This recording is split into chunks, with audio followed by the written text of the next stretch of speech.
that concert that was recorded for the BBC with a small theater, small studio audience, I guess. It's funny to look back at those times and realize that I had just enough material to do a full set. I had written the songs on the James Taylor Apple album. I'd written the songs on Sweet Baby James, my first Warner Brothers album, and that was it. That's what I had for material. And so I basically pulled out everything I knew, including a Snuff commercial from when I was a kid in North Carolina, and a brand new song that was sort of half-baked on the piano. Boy, it's funny looking back at that now from almost 50 years in the future. I'll tell you about that sweater. That was made for me by Joni Mitchell in, I guess, 1971. She was traveling with me, and I was filming that movie, Two-Lane Blacktop, my only movie that I ever acted in. Well, at least in a starring role. I guess I've had a couple of cameos since then, but Joni was on a knitting jag, and like everything she set her mind to, it was just she made some beautiful stuff, and that actual sweater was meant to be sort of representative of Two-Lane Blacktop, of the movie, and the time that we had on the road with Warren Oates. We had a great time too. I also wrote "You Can Close Your Eyes" during that same time. I remember so much that we did. Warren had his own a funky little rented RV because he wanted to have his own space to use as a dressing room and a sort of hideaway, because he knew full well what the movie would be like and the shooting schedule. So he wanted his own space. And we would ride with, Joni and I would ride with Warren between cities. We were shooting as we drove across the country.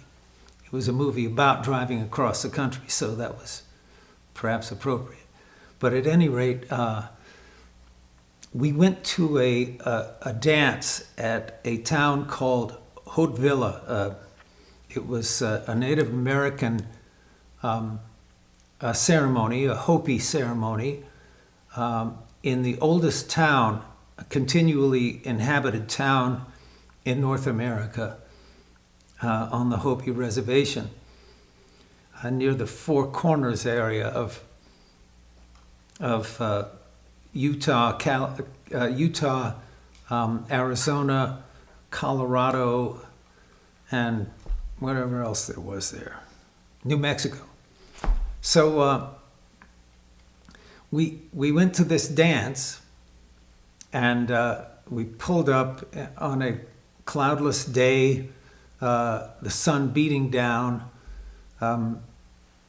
The Hopi had been preparing for this dance, and they'd been underground in their kivas, communicating with these snakes, like hundreds of snakes.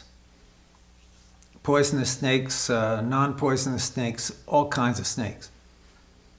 And then they did this elaborate, repetitive dance in the square, the plaza of Hauteville, this town. And it turns out that Joni was phobic about snakes, absolutely terrified of them, which added a lot to the intensity of the day. So did some mescaline that we took. But the amazing thing was that as we left Haute Villa at the end of this long 6-hour dance, Joni was hugely elated and relieved to have sort of faced her fear and gotten through this ceremony.